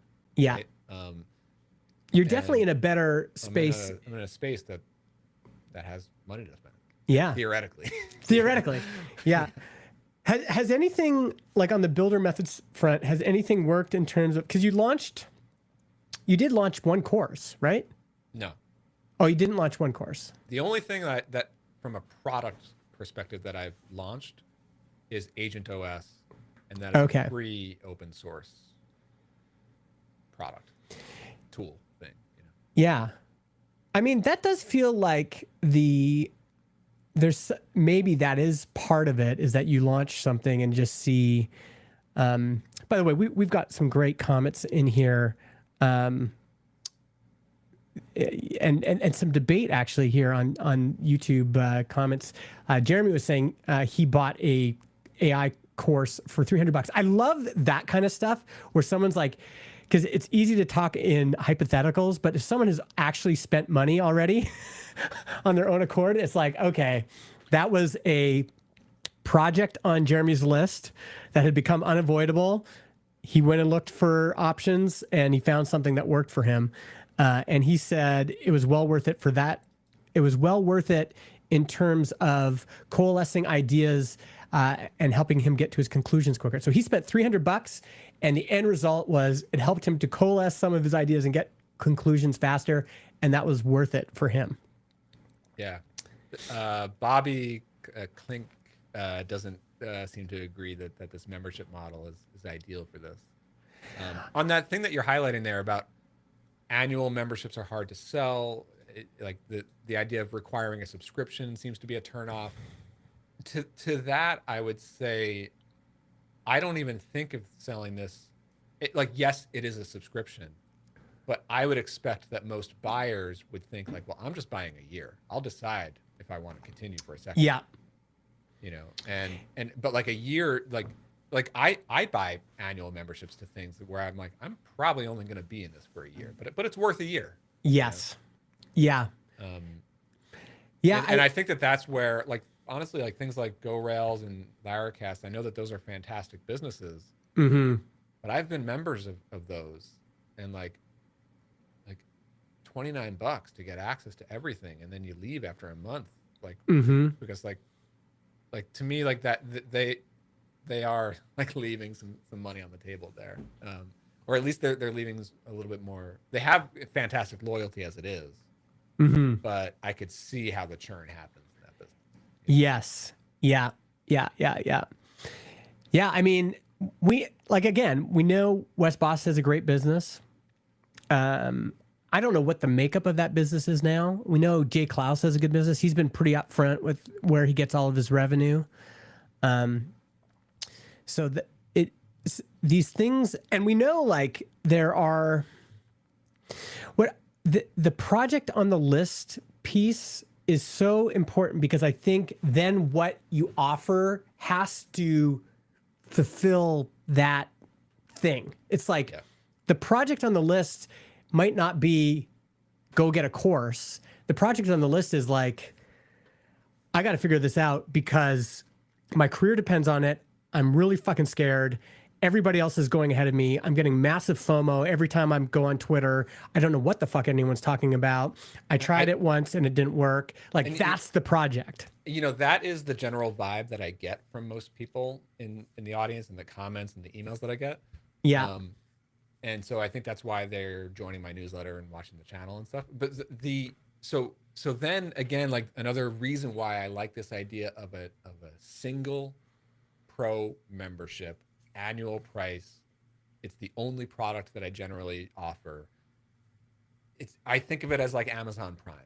It's like, I might as well pick up an Amazon Prime membership because I'm probably going to want at least some of the benefits that come with it. Mm-hmm. You know, and so I want it to be the kind of thing where it's like, I consider myself a pretty serious developer. I'm making a career of this thing. Like, I should have a Builder Methods Pro membership because that's what professionals do. They get their pro membership. It's like an ID card, you know? Yeah. And like, maybe you only want to learn Claude code, but like the relatively low price for an annual membership is like, even if that's the only thing you actually want to learn, like that should be worth the price. And you happen to get these other courses and tools and access to a community too. But like, instead of trying to sell you on this course and only a small percentage of my audience might be interested in that specific thing, and then spending months selling this other course and doing a big launch around that, and maybe only some people want that. Like, I like the idea of like, I'm always just promoting Builder Methods Pro, and that also adds a lot of freedom to the YouTube channel. You know, like every week, what I'm finding with YouTube, the way to be, for me, the way to be effective with it is to follow what's really inspiring me right now. You know, like I could have a long list of ideas, but if I'm gonna do the one that I'm thinking about a lot this week, whether we like it or not, like that's the one that's gonna come out. So, I just like that freedom of being able to create, and I think that's what great content comes from, and gets the results that you want. So I don't want to have to think about like, okay, this month I'm launching a cursor course, so I have to make all the videos about cursor, you know. I do like the one offer. I think what people are looking for though is community. I think they're looking for somebody. It's like, if it was me, I'd be like, I want to get into a chat with a bunch of other smart people that Brian has curated, and I want Brian to be there too, because I'm already messaging you. Like, there's already behavior that people are doing towards you. Like, I message you in Telegram about Claude stuff, and I'm like, have you seen this? What do you think about this? Like, I can imagine there are a lot of people in the audience that want to do that with you as well. And if you're not super excited about that piece, I wonder if I think I'm excited about it because like I participate in communities. You Mm-hmm. know, like I'm a member in some. Yeah. Most of the time I'm lurking. Occasionally I engage, Yeah. especially if somebody tags me on something. But sometimes I have a question that I want to get people's feedback on. But like it's like if the community just existed, I would love that. Mm-hmm. But like starting from zero and making sure like all right every week what's everyone working on, okay, and now I got to review every single person's project and give them personalized feedback, and like Yeah. that's I don't know if I I can even get I that don't think get you'd that have to do bandwidth. that, but even like Bobby Klink here is saying community and group coaching from Brian is probably what people want. I'd gladly pay $1,000 a year for that, and I'm not even your ideal customer. I mean, who knows if there's a number of people like that, but $1,000 a year, that's an interesting number. And it there's something about that is, you know, could you get I mean that number's so great because then you can instantly it's like, well, to make that worthwhile, you'd probably want at least 200 plus people. You know, I'm always like very um I'm constantly aware of how much time I'm spending on activities in my Mm-hmm. week.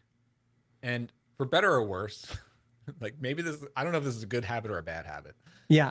but I'm constantly like not exactly to a number, but I'm thinking about like, am I doing something right now that is worth my time, or does this feel like, like Mm-hmm. for example, customer support with Clarity Flow, right? Yeah.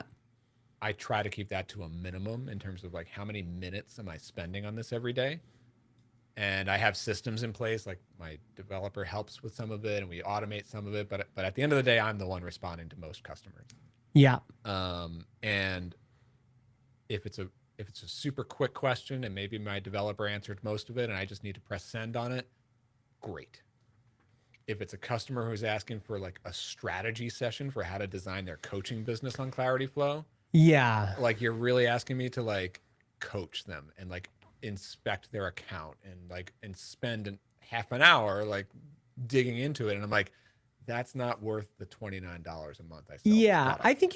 I think you could But create like what do you tell, expectations. so it's like customers like that, it's like what do you like, go away, like I'm not going to say that, like I got to tell them something, you know.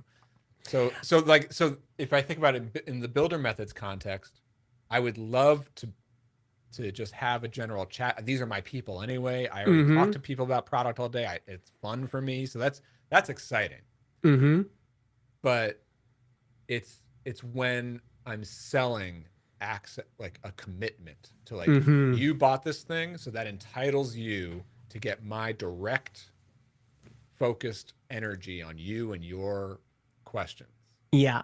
Like maybe there's a tier for that, but I don't know if there's a time slot for me to give that kind of energy. You know what I mean? Yeah. I think it can look different ways. Like Jay Klaus has been really good at setting expectations. I think he's pretty clear to say, you know, our chat, that's where everybody helps each other. And I'm just a participant along with everybody else, but I'm curating that group.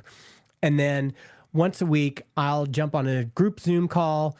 We will have a topic. I will present on that topic. There will be Q&A afterwards, and that's kind of where it ends. And then he also has hired other people to help him as well. So enabling other people to be like, you know, if there's someone, and you're good at this, you're good at finding people. And so there is a world where you also find a great community moderator or whatever, and they are just like the expert at curating this and making people feel heard and creating those connections, telling people when their behavior's bad and, you know, all that kind of stuff. You could potentially I agree outsource with it. that. I like that because it's also like I think about it. The reason why I'm more open minded to this idea of a membership and a community in there is that like at the outset of it, at the launch of it, it's really more about the courses Mm-hmm. or the first course or two plus a community. Yeah. So the community is going to be pretty quiet, like most new communities are. But Mm-hmm. at least there's at least the main thing that I'm selling is the courses. So that sort of like justifies the price. But then Mm-hmm. but through that, through months of selling that, we accumulate more and more members, more and more activity. Now there's some natural chatter that happens, so that's Mm-hmm. good. But then out of that, it could get to a point where it's like, okay, now I have some revenue. Maybe I do hire a part-time community manager in this, or somebody Yeah. in the community already wants to step up and be a leader. Yeah. Um, I want to challenge the course thing a little bit. Maybe I'm just burnt out on courses. I've made my own courses. I I think if it was me, I would be considering the cohort thing first. Like that's what gets you into the community. You pay this amount, cohort based thing. This is for old developers who are older than 35, who are feeling this pain. And we are going to I'm going to do a 1 week cohort. You're going to show up every day. It's going to be day 1. We talk about this, day 2, this, day 3, this, day 4, day 5, day 6. And then you're in our community chat, and you get the first year free, but after that you got to pay to continue to be a member of that. There's something about that I think could be better even, and less work. Just like courses to me are such a large amount of work. yeah. And That was actually my first thought a yeah. few months ago, was like start with a cohort. I have a couple of hesitations with that, because like I feel like I'm still very much learning and developing the things that I teach. Mm-hmm. Even like the app that I'm building right now, like I'm building it in a completely new way from how I've built apps before. Mm-hmm. Very much AI first, and like there's still things that I need to develop, like best practices and frameworks that need time to settle in. So I feel like I don't have a solid framework that I can build a whole cohort program around yet. I guess that's one thing. I think you actually do have more than you think. I think you could do a 1 week cohort on using Agent OS. And I think you could already, like But even that is like very young. Like it's less than 2 months in. I'm already, like, I have a lot of GitHub issues and PRs and people, and I'm using it every day, and I'm finding where the holes are, and I need to like redesign parts of it. Like it's an open source project that is like, it's in its infancy. My inkling though is that if you're going to do this as a business, you're going to have to get uncomfortable with that reality, because it's moving so fast. So the state of tech, the state of AI is never going to slow down enough for you to ever feel like you're caught up. That is very true. I think what people want is they feel like they're drowning, and you literally have the one life raft available, and you're like, well, the life raft could be a little bit better. I know. I'm like, well, let's just throw people the life raft, get them on, and you could be very upfront about this to say, listen, we're doing this 1 week cohort. Here's the price. First time I've ever done it. It's going to be a bit lower this time because of this. But I know you guys need a life raft, and I think I've got a actually great initial solution. I'm going to help walk you through this, because there's a lot of people who have checked out Agent OS and have not used it yet, or they used it once and they're like, whatever, or they've used it and they have questions about it. And I think you could just address all of that. Say, hey, I know a lot of you have checked it out but haven't started using it.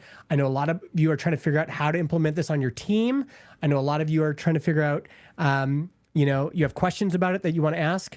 And I'm making myself available on September 1st to September 7th. You join the cohort for this amount of money. You will get 1 day a week. I will do a live session, and it will have a loose structure, but there will also be time for Q&A. That is an interesting way to position it, actually. It's like not so much like yes, like Agent OS is actually a framework in itself already, right? Even though it's still evolving, like it's just a pretty solid thing. I use it every day. Mm-hmm. But you do open my mind to this idea of like, okay, maybe it's not like the be all end all flagship cohort program, but a 1 week, like almost like an office hours cohort. Mm-hmm. Like, yeah, you get some community with some other users. You get me every day. Not private, not 1-to-1. No. But office hours, whatever, like 2 hours a day for 5 days straight. Here's the price, you know. Yep. And maybe I do that a couple times, like once every month for 3 months, right? Like, Yeah. Like I think I could do this. and like I don't think that would be the end thing, but like as a starting point, Yeah, first revenue, you know? It would get you there. Like for instance, I think I don't really even have any expertise in this, but I think I could do this successfully. There's a lot of developers out right now that need help getting hired. And I think I have enough good ideas along that line. I could say, we're doing a 5-day cohort. It's $500. You show up every day, and I talk about different issues that are stopping you from getting hired. I talk about the realities. First day is just gonna be, here's the realities. Everyone's getting 1,000 applications. Yours is getting cut right away. Let's fix it. Day 2, you guys aren't solving the boss's problem. Let's just talk about how you solve the boss's problem and how you communicate that in your thing. And again, I'm not the perfect expert, but I think I could offer enough value. And there's so much pain around that right now. People are just looking for any sort of release valve that I like this. I think you could, because it's like I could like come up with a 15-minute slide deck for 5 days. Yeah. And do like 15 minutes and then like an hour of open QA. And yes, do that every day for 5 days. I've done this a number of times with different things, and I found it very, very good. I was honest about what it is. There's just a lot of pain. Even It's also somebody, a good way to like filter the broader audience. Like, okay, these are the people who are raising their hand and they're serious, you know. That's and it doesn't preclude you from selling them something later on. So you do that whole thing, you're getting all this customer feedback of like, here's the struggle, I need this. Okay, hey guys, it's day 5. We accomplished a lot the past 5 days, but over these 5 days, I'm realizing a lot of you are struggling with this. So I'm going to go back into my lab and I'm going to work on something that's going to help you guys get, and it might be another cohort. We're going to do this again in a month. And I know you guys still need help, and I'm committed to being the one that's going to help you get there. So this changes everything. I like this. It only took this is a 2-hour one. The good stuff comes at an hour 51. All right, we're gonna wrap in a minute, but I have one. Okay, I need you to coach me on this first. Okay. And just to be clear, we are still in the messy exploring. Will this work? Maybe. Like, we don't know, but we're still in this phase right here. Here's my question about like, okay, what, like, this is like my what if, this is how this could go wrong question, right? Like, yeah. So we're in the I think the first one will be a great learning experience. Let's say like I get to a point where it's like, okay, 50, 100 more people have joined this thing. So now it's like every day we're on this live Zoom with maybe 100 people there. How could I possibly offer advice to, like, there's definitely not going to be enough time to get to everyone's question. And there's going to need to be some sort of hard limit on the people who do get a question in, like how many minutes can I actually spend on that question? Is that going to bore the other 99 people in the room? If this is a group coaching situation, how do we? I think you would set expectations. And I mean, Bobby Klink is asking questions. Why would you only do it as 1 week? Simple scope. Just keep the scope really short and offer value every day. Too long, I think, for initial thing would be too much.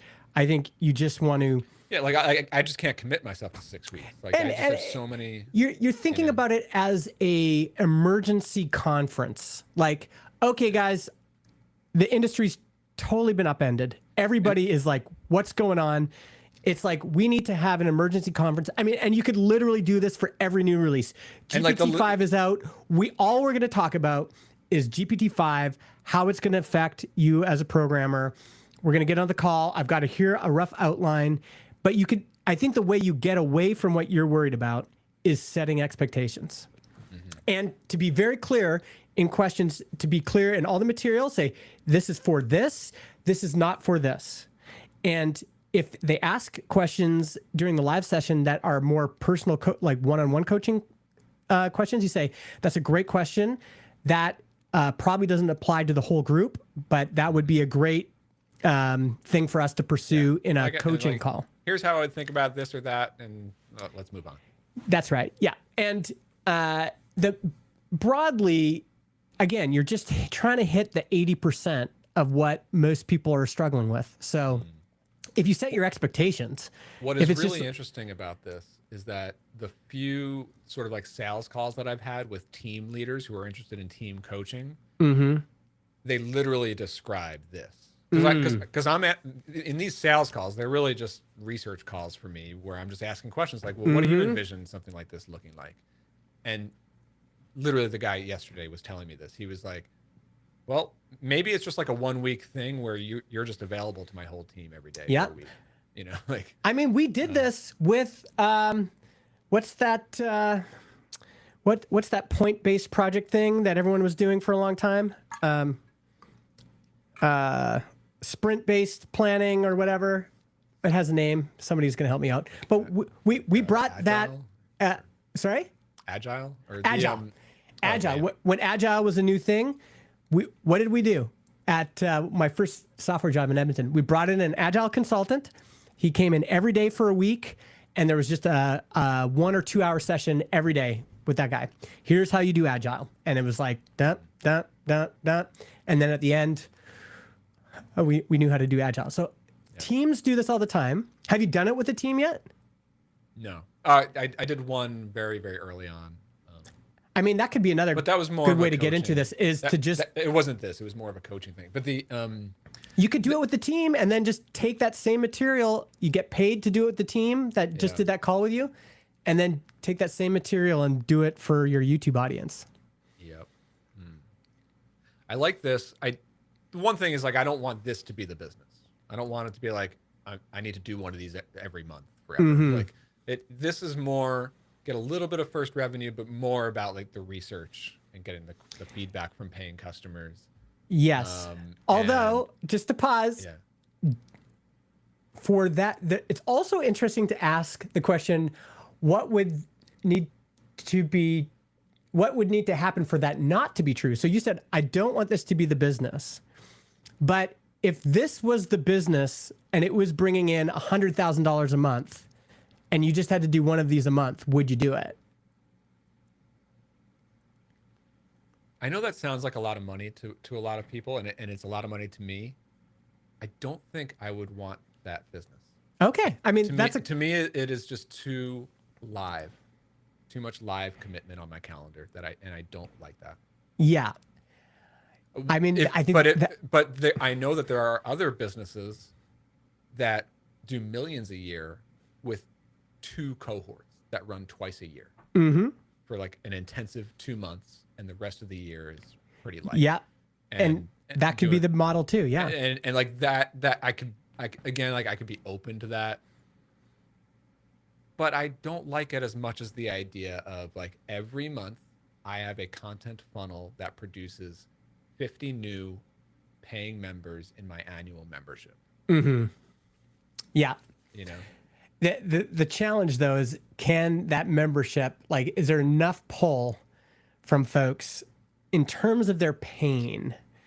Because the other thing to realize is that if what people really want is a monthly cohort, and there's some other person out there that's willing to do it for $1 million a year, they would love to make $1 million a year and they'll do it. That would become your competition. So your preferred method might be membership. Their preferred method is like, we're fine. They're fine with doing the live thing. Well, I like because also the membership can be combined with what we're talking about here. Like, yes. I still think that the 1 week cohort as a first start is a great idea. Yeah. But like ultimately what the business could look like is like, I could do those. Like, okay, this week GPT-5 just came out. Hey, members, let's have a live call about it this Friday. Like, it almost feels like an extra bonus that they didn't initially buy, but as a member they get access to. Yeah. Or just these are like upsells that like members can get the higher tier where you do get access to these like live calls or something. You know? Yeah. Yep. But like I like it as like a component of again, like I'm just promoting Builder Methods Pro. That's the thing I sell. You get a bunch of stuff, and occasionally it includes these calls. You Yes. Yeah, I do like the idea of one offer that's consistently given, whether that offer is a membership, whether that offer is I just do a cohort twice a year and you better sign up now because they always sell out, whether that is I do these live cohorts every month and you can sign up for the next one. It's going to happen next month. And I feel like the businesses that do really well with that twice a year cohort thing, I think that they have a topic space where they could easily, where they do charge like $2,000 a seat. Yeah, I think it would have to be pricey. Yeah, and like that's where I start to question it. Like, I don't know if this audience, I don't think that this audience does have that appetite. Like, because the other thing about this audience right now is that like, yes, I focus on quote unquote professionals, but professionals means a lot of things. I'm seeing it across the board, right? Like there are older, more established people who want to transition to the new way, and I'm seeing a lot of younger. They're not new to like. There's some people who are non-technical and they're, but I think that they like my content because it's like they feel like they're stretching into like, all right, now I can see what the pros are doing, and it makes me learn a little bit more as a non-technical. Yeah. But then there are other people who are professional, but they're more junior. So they're going up in their career. They don't have a lot of personal. I'm even getting some people like who are like employed right now, and they are fearful that they won't be employed soon. So they need to learn AI privately, like not through their company. This is what I would be interesting to test for you is let's say that you did 2 small cohorts, just again, to get some revenue, to see, how much people want to pay for this, desire to pay, but test it with 2 separate groups. One is the individual contributor who is an individual developer who's just worried about their job, worried about getting left behind, FOMO, all that stuff. The other group is this group you already have inbound with, which is the CTO and the teams. I think it would be very interesting, and price them different. Individual contributor is, let's say for 5 days is $500. The CTO, let's say it's $1,500. I think that would be fascinating to it's run those 2 and contrast it. I already see. You're right, and I already see the contrast in like what's the problem, like what's the job to be done, or what's the problem, right? So for the contributor, it's like they just want to learn the tools, the workflows, get up to speed quickly and be proficient personally. Yep. For the leader, the big one, and this has come up multiple times from these people, is like, how do I get my team on board? How do I train my team? How do I champion this within my organization? What's the program that I need to get my developers to start to it? Like a lot of them are like, I try to ask them to do it, but they all kind of grumble about it. They don't like it, Yeah. And so like, and honestly to that, like I hear that question and I want to solve that question. I don't know that I have the answers yet. Yes, but you do have an answer in the sense I sent you a message that I got from one of the leads at a very big tech company that everybody would know. And I showed him Agent OS and he was instantly like, this is really great. I'm going to see if we can implement this at said big company. And this person also told me, like, right now from head office, they are telling every division, spend as much as you want on AI tools. Everybody must use AI. And so all the team leads and all the way around the organization are scrambling to figure out how we're going to incorporate this, how we're going to use this, and there's pull there from CTOs and heads of organizations that you might open that up and notice like, oh, Microsoft is signing up and like there might be some big names on there and you realize I can actually charge $5,000, $10,000. Like you might be able to charge a lot of money. That. It's more like the imposter syndrome through the roof kind of deal, No, you could do that. You've already built something. I could sell it. And I don't know if I can deliver it well. I think I will learn how to deliver it well over time, but I, I, you know, like again, I know how to help the individual person. I think you should stretch a little bit. My guess, every time I'm in a room with those people that I work for think the big reason, organizations, they're like the same. my aversion to enterprise sales in general, and especially in this case, is that literally in my whole career, I've never worked in a large organization. I the But you know I haven't either. But you can talk to those people. It's not yeah that different. They are. It's just the same. And especially if right now they're like head office is saying, spend as much money as you can on this. That could also mean on education, training, consulting, whatever to get this implemented.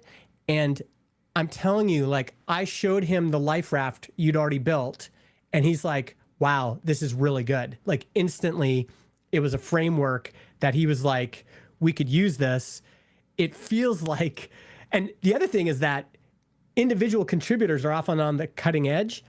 Enterprises are way behind. So anything you say is yeah. going to be like fucking crazy to them. They're I so agree far with all behind. that. I do agree with all that. I mean, literally, like that's where the leads mostly come from. Is like they find Agent OS, they want to hire the guy who made it Yeah. to help their team implement it, right? And so, it's just that it's so new right now. Everything is so new, including Agent OS, that like I'm still wrapping my head around what the teachable framework is. But The teachable framework could just be, here's how you set up Agent OS for your organization. Here's some things to consider. And day 2, day 3, let's just do a little round robin. What kind of pushback are you getting from your team? What kind of pushback are you getting from the higher ups? Okay.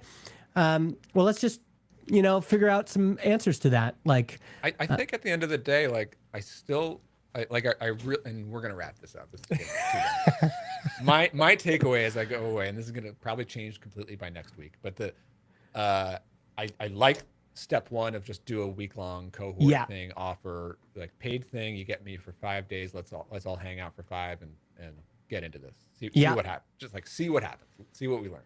mm-hmm. That's step one.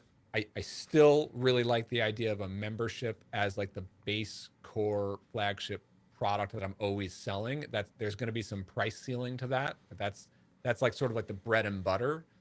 And I think I'm always going to continue to receive leads for teams, and there absolutely should be an enterprise coaching engagement, and that eventually that should grow into some sort of template offering where it's like, okay, I'll do some like private group sessions, maybe give you like a recorded workshop that you can show to your whole 400 plus team. And it's like a month-long engagement with a big price tag. And I'll do a couple of those as availability is as I'm available. But like, so like that to me, like that's a great business. It's like membership based model is like the sustainability aspect.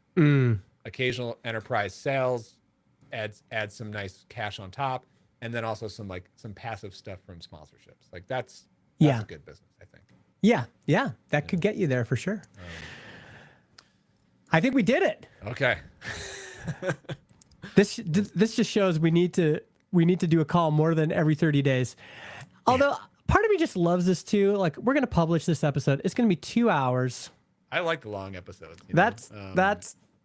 It feels I like podcasts that are really long. I don't listen to them straight through, but I like listening to them in chunks throughout a week. Yeah, we're gonna have chapters on this episode. You can skip around. Yeah, skip around. Thanks to everybody in chat. We had so many great people show up. Really nice to have you here. Yeah, thanks for all the feedback, folks. I'm going to be in Dallas next week, so unfortunately, we're not recording next week. So that's why we have a big episode. You can just listen to this bit by bit every week. Stuff. I can actually get some work done next Thursday then. All right, everyone. We'll see you next time we record. Right. Bye. Later, folks. All right. Thanks again, everybody. Yeah, this was fun. All right, I got to hop off and head to dinner. All right, dude. Good seeing you again, man. I'm glad you're doing better after the surgery. Yeah, for sure, dude. Thanks. All right. Okay. See ya. All right. Nice seeing you, Jeremy. Glad you were glad you hung out today. Emmett, I don't know if you're still around, but the one thing about charging for a community like Coder Dads is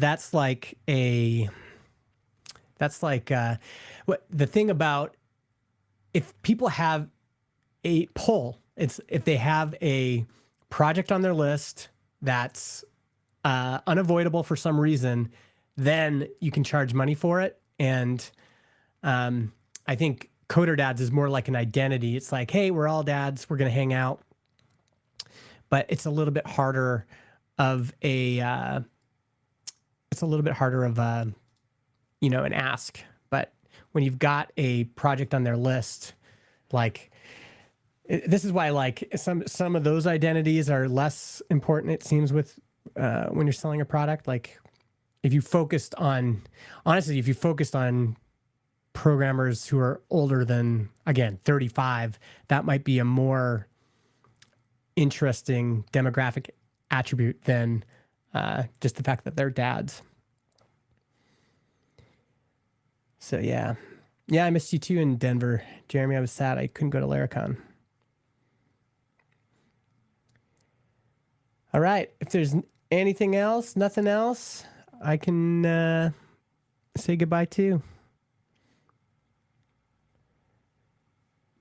This poll framework is by Rob Snyder. You guys got to check that out. Rob Snyder. Highly recommend this guy. I'm a big fan, and he's not like super popular right now. Like, he gets like 13 likes and a few comments on his stuff, but man, it's so good what he's been writing about. All right. Thanks again, everybody. Talk to you later.